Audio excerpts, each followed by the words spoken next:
बिस्मिल्लाहिर्रहमानिर्रहीम स्टूडेंट्स, इस लेक्चर में हम डुप्लीकेट और क्लोनिंग ऑब्जेक्ट्स को डिस्कस करेंगे। डुप्लीकेट जैसा कि नाम शो कर रहा है कि हम एक ऑब्जेक्ट का डुप्लीकेट बनाएंगे।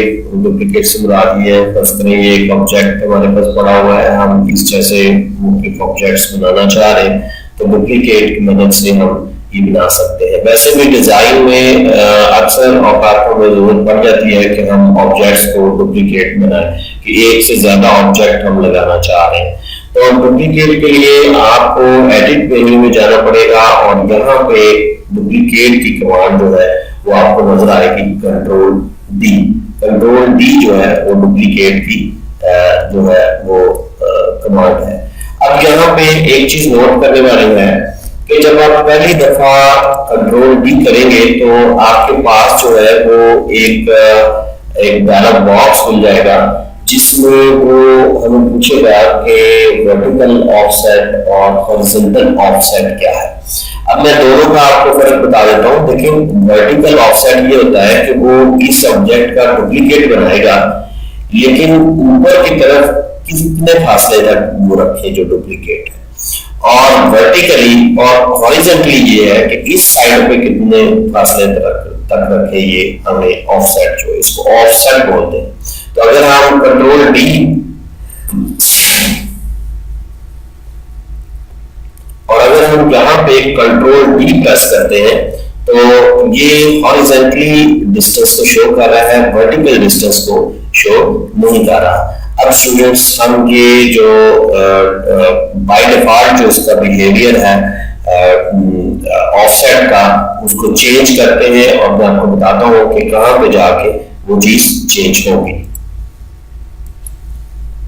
इसमें स्टूडेंट्स आपको जाना पड़ेगा टूल्स मेन्यू में और यहाँ पे ऑप्शंस में हम डॉक्यूमेंट में जाएंगे और डॉक्यूमेंट के अंदर मैं इसको क्लैप्स कर देता हूँ और डॉक्यूमेंट के अंदर आपको जर्नल की ऑप्शन मिलेगी और जर्नल के अंदर आपको डुप्लीकेट ऑफसेट, देखिए हॉरिजॉन्टल जो है वो 0.25 इंच रखा हुआ है और वर्टिकल 0 है।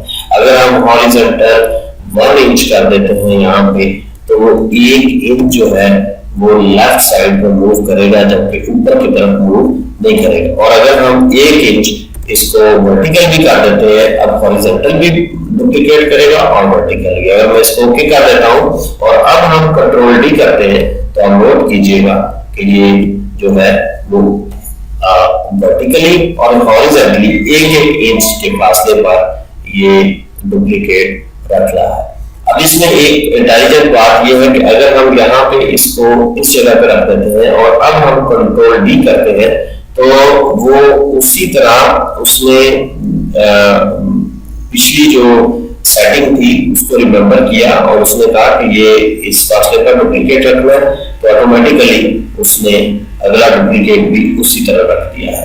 अब अगर हम इसको यूं नीचे रख देते हैं और अब हम कंट्रोल डी इसको करेंगे तो आप देखिएगा कि ये नीचे की तरफ कंट्रोल डी करता है।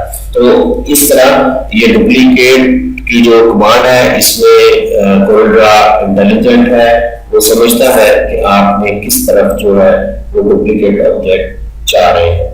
तो ये था स्टूडेंट डुप्लीकेट का कॉन्सेप्ट। अब हम बात करते हैं क्लोनिंग की, कि क्लोनिंग जो है वो उस स्टेप के पीछे क्या फंक्शनैलिटीज है।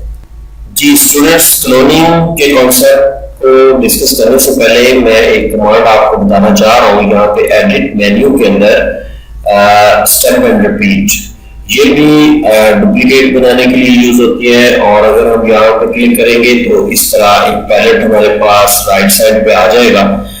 हॉरिजॉन्टल सेटिंग और वर्टिकल सेटिंग के 2 टैब इसके अंदर बने हुए हैं। देखिए यहाँ पे हम कहते हैं कि ये हॉरिजॉन्टल सेटिंग इसकी 1 है और वर्टिकल डिस्टेंस 1 है। वर्टिकल डिस्टेंस हम 0 कर देते हैं और नंबर ऑफ कॉपीज 10, और अगर हम अप्लाई करेंगे तो ये 10 कॉपीज इस ऑब्जेक्ट की बना देगा। राइट साइड पे आप देखिएगा, ये देखिए 10 कॉपीज जो है वो इसकी बन गई है।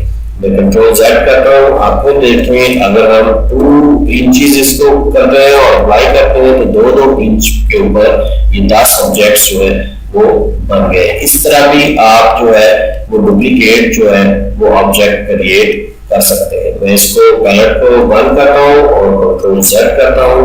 अब हम क्लोनिंग की तरफ जाएंगे कि क्लोनिंग क्या है और कैसे उसको इंप्लीमेंट किया जाता है। स्टूडेंट्स, जैसा कि हमने कंट्रोल डी कॉपी पेस्ट के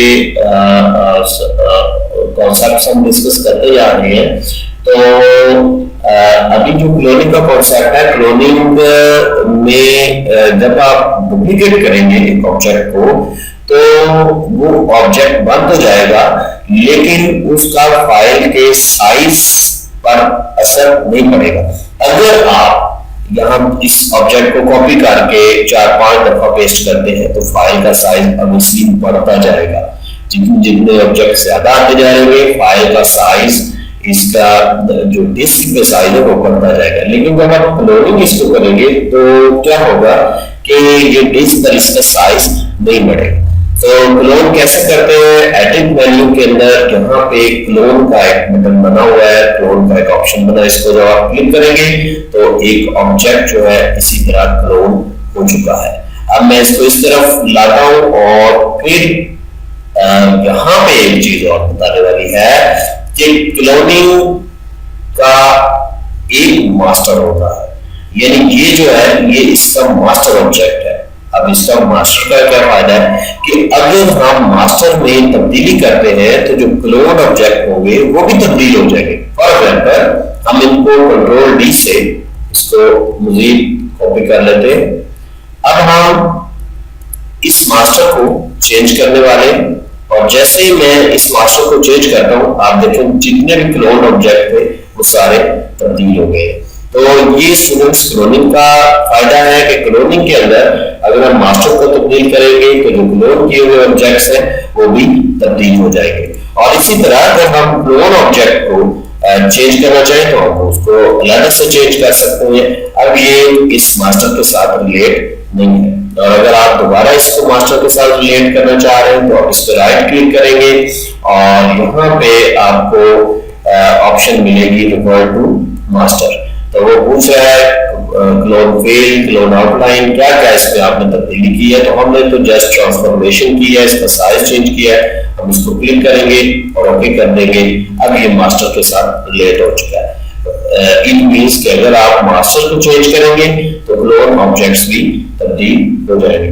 तो ये था स्टूडेंट्स क्लोन का कॉन्सेप्ट। क्लोन में होता ही है कि ऑब्जेक्ट्स डुप्लीकेट होते हैं लेकिन उनका फाइल साइज पर फर्क